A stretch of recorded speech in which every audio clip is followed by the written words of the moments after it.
Nureddin पर अपने बेटों और बहू का जुल्म, यहाँ तक कि उनके बच्चे भी उस पर जुल्म करते थे। उसको रात को पानी लेने के लिए भेजा गया, वो कन्वे में गिर गया।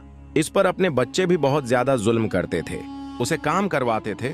आखिर ये नूरदीन है कौन, जानिए उसकी मुकम्मल कहानी में। एक गांव था, उसमें नूरदीन और 3 उसके बेटे, एक लड़की रहती थी। नूरदीन बेहद शरीफ और अल्लाह का शुक्र अदा करने वाला आदमी था। उसने अपने बच्चों को खुद ही पढ़ाया दिखाया था, क्योंकि इस दौर में कोई टीचर वगैरह नहीं थे। वो नूरदीन अल्लाह पाक का इस कदर शुक्रिया अदा करता था कि वो रो रोकर अपनी बुरी हालत कर देता था। एक मरतबा का जिक्र है कि उसकी बेटी का एक अच्छे घराने से रिश्ता आया। वो सोचने में मजबूर हो गया कि मेरी बीवी भी नहीं है, अब मुझे रोटी कौन देगा। मेरी बेटी चली जाएगी तो फिर यही कहने लगता है और फूट फूट कर रोने लगता है। अब अगर उसे कहीं ना कहीं तो अपनी बेटी की शादी करवानी होती है। हर बाप को यही दुख होता है, वो हर वक्त सोच में रहता है। 2-3 दिन वो यही मुसलसल सोच में रहता है कि मैं अब क्या करूंगा।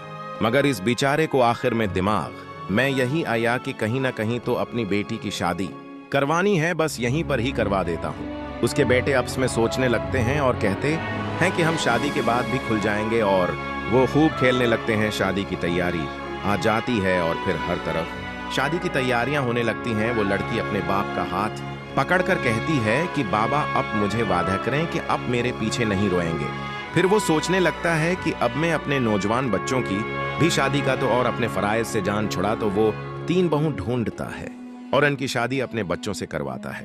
वो अब बहुत ज्यादा खुश था कि मुझे वो अपने अब फराइज से नजात पाने वाला था। वो ये सब नींद में सोच रहा होता है कि अचानक उसकी बहू आ जाती है और उससे उसका कंबल लेकर कहती है कि ये फूटा पुराना सा चादर ओढ़कर सो जाओ, ये कंबल हम 2 हैं, हमें दे दें। तो वो बेचारा किसी न किसी तरह इस चादर में पूरी रात गुजारता है। सर्दी की रातें थी, क्या करता।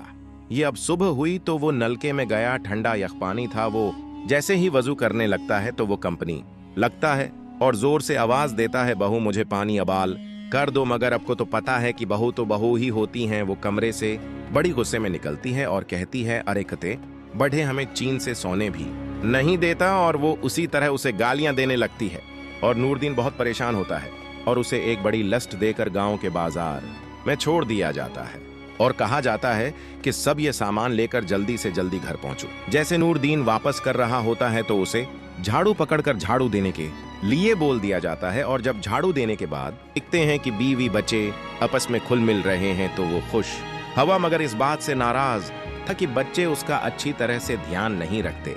वो हर वक्त अपनी बीवियों में मगन रहे थे, वो अपने बाप को ही भूल गए थे। उसने सुबह से नाश्ता करना था, वो नाश्ते के लिए किचन में चीजें ढूंढता है, मगर वो नाश्ता खत्म हो चुका था। वह पर उसकी दूसरी पर हुआ जाती है और वो कहता है, बहू मुझे नाश्ता दो। बहू कहती है, शाम का उठे ही खा लेना। यही सुनकर नूरदीन जहां नमाज लेता है और फूट फूट कर रोने लगता है। ये सारा वाकया उनके घर के करीब बूढ़ी और रहती थी, वो देखती रहती थी। उसे नूरदीन पर बड़ा ही तरस आता था। नूरदीन हर वक्त रोता ही रहता था, क्योंकि जब उसके बच्चे ही उसका ख्याल नहीं रखते थे तो दूसरों से क्या शक्तें करता। अब जान नमाज पर बैठा ही था कि उसकी बहू आ जाती है और चलाने लगती है। अब नूरदीन कहाँ मर गया है। वो जोर से कहती है कि जाओ कुआं से पानी ले आओ। फिर नूरदीन बेचारा पानी लेने के लिए जाने लगता है और जब वो कनवे से पानी निकाल रहा होता है तो पानी नहीं आ रहा होता। पानी गहरा था। पानी निकालने की कोशिश में वो कनवे में जा गिरा। वो पुकारने लगा, बचाओ बचाओ। उसके पास सुनकर एक बूढ़ी औरत ने उसे बचा लिया। जैसे ही नूरदीन घर गया तो बहू कहने लगी, मुझे पानी लाकर दो। वो कहने लगा, मैं अब नहीं जाऊंगा, मेरे पैर अब दर्द कर रहे हैं। फिर वो खुद ही पानी भरने जाती है। उसके पेट में बच्चा था, उसे म्यां अपना देख लेता है। वो कहता है कि कोई घर मैं मर्द नहीं था, तुम कहाँ गई थी। इसने कहा, अबा जान बैठे हुए थे मगर उन्होंने जाने से इनकार कर दिया है। फिर अपने बाप पर गुस्सा करने लगता है। नूरदीन ने अपने बच्चे कि जब ये बातें सुने तो उसे दिल में बहुत ज्यादा दुख हुआ और जान नमाज लेकर वो फूट फूट कर रोने लगा। दूसरी जानिब उसकी बहवें अपने बच्चों के कपड़ों के साथ ही नूरदीन के कपड़े धोती थी। वो कपड़े नापाक होते थे, इसी वजह से नूरदीन के भी कपड़े नापाक हो जाते थे। इसलिए उसने कहा कि मेरे कपड़े अलहदा धुआ करें। बहुत चलाने लगी, हम तुम्हारे कोई नौकर नहीं है। ये सुनकर वो खुद धोने लगता है। जब वो होता है तो पीछे उसकी बहुएं उन कपड़ों को मिट्टी में फेंक देते हैं। नूरदीन अपनी बेटी के लिए खत में लिखता है और अपनी बेटी को भिजवा देता है। कई महीनों बाद जवाब न उन्हें पर वो उदास हो जाता है। वो सोचता था कि मैं अब अपनी बेटी के पास रहूंगा, दूसरी जानिब उसकी बहुत उसे काम भी करवाती और उस पर हंसती भी थी। किसी न किसी तरह उसने सर्दियों की तरह गुजारती थी, मगर अब गर्मियों में धूप लगवाने के लिए चारपाई चाहिए थी जो कि नहीं थी। उसकी बहुएं मजे से सूती थी, उस बेचारे को बहुत परेशान करती थी। यहाँ तक कि अपने बच्चे भी नूरदीन को ही खलवाने के लिए देते थे। नूरदीन को कुरान मजीद नहीं पढ़ने देते थे। वो खड़ा हो खड़ा पढ़ता था, यहाँ तक कि वो उनके कपड़े भी धोता था।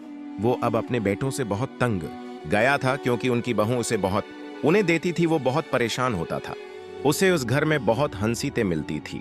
खाने के लिए 2 वक्त की रोटी भी न देते थे और इस बूढ़े आदमी से काम भी करवाते थे। अपने बच्चे उसे सौंपते थे खलवाने पलवाने के लिए। फिर जो उनके घर के करीब एक बूढ़ी औरत रहती थी, वो उसे उस तरह बेबस देखकर एक लड़के को बुलाकर कहती है, ये नूरदीन को देओ, उसमें खाना होता है। नूरदीन खाना खाकर उसका शुक्रिया अदा करता है और फिर वो रोजाना भेजती थी। मगर उनकी बहू को अच्छा न लगा। वो कई बार बूढ़ी खातून के घर गई और कहने लगी कि हमारे वालिद साहब को अब रोटी न भेजा करें। तो फिर उसने अपने खावंद को कह दिया, ये तुम्हारा बाप पता नहीं दिन की कितनी रोटियां मंगवा रहा है। तो फिर वो इस पर गुस्सा होने लगते हैं और कहने लगते हैं कि अपनी रोटियां बंद करवाओ, यहां से चलते बनो।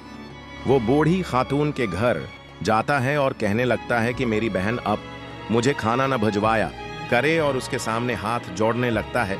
फिर जब घर आता है देखता है कि सब सो रहे हैं, मगर उसके सोने के लिए कोई चारपाई नहीं थी। तो वो बाहर बगैर चादर के मट्टी पर ही सो गया।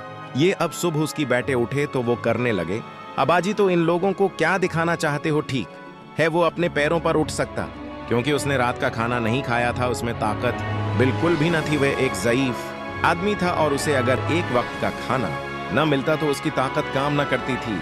उसके बेटों ने उसे उठाया और कहने लगे, वालिद साहब क्या परेशानी है? अब यहाँ पर क्यों सो रहे थे? वो कोई नहीं लगती है। मेरा उसी तरह मूड हो रहा था, वो क्या कहता। और एक चारपाई में जाकर लटा दिया और अपनी बीवी से कहने लगा कि मेरे वालिद के लिए एक चूजा ज़ब्ह करके ये यखनी बनाकर ले आओ। गुस्से में जाती है और यखनी बनाकर जब लाती है तो वो आकर ज़ईफ आदमी के सामने फेंक देती है। बहुत एक चमचा पैता तो दूसरा नीचे गिर जाता था। बैठे फिर अपने अपने काम पर चले गए तो फिर से वहीं अजीते बहवे ने देना शुरू कर दे। नूरदीन की एक बहू आती है और अपने बच्चा नूरदीन को थमा देती है। फिर नूरदीन उसे लेकर कुरान मजीद पढ़ने लगता है। इतने में दूसरी उसकी भी बहू आ जाती है और जब देखती है कि एक का बच्चा उसकी गोद में है तो वो भी अपना बच्चा इसके गोद में फेंक देती है। वो दोनों को अपने गोद में खिला खिलाकर कुरान मजीद भी पढ़ता रहा। वो बहुत परेशान था। एक बहू अपनी तरफ उसकी टांग खींचती तो दूसरी अपनी तरफ। वो बेचारा नहीं मन में रोने लगता है। उस बेचारे को एक अपनी तरफ दूसरी अपनी तरफ तकलीफें देती थी। एक तो अभी घर पर भी नहीं थी, अगर 3 हो जाते तो फिर क्या होता। नूरदीन ये सब एक के बाद यही कहता, अब मेरा खुदा के पास जाना ही आखिरी कदम बच चुका है। इतने में पहली बहू कहने लगती है, कत्ते कत्ते कत्ते। ये सुनते ही नूरदीन का कलीजा एक तरह का फट गया था और वो रोने लगता है। अचानक पैर पहली बाहू की टांग कुरान मजीद को जाकर लगती है तो दीन कहने लगता है, इस्तग़फिर अल्लाह। इतने में अल्लाह पाक की तरफ से एक मौजिज़ा होता है। एक बहू के गले में शदीद दर्द होने लगता है, दूसरी की भी दर्द होने लगता है, तीसरे की भी दर्द होने लगता है। वो 3 एक के पास जाता, दूसरी चलाती दूसरी के पास, ज्यादा तीसरी चलाते। ये सब उनको अल्लाह पाक का अजाब मिल रहा था। नूरदीन को समझ आ गया था कि ये अल्लाह पाक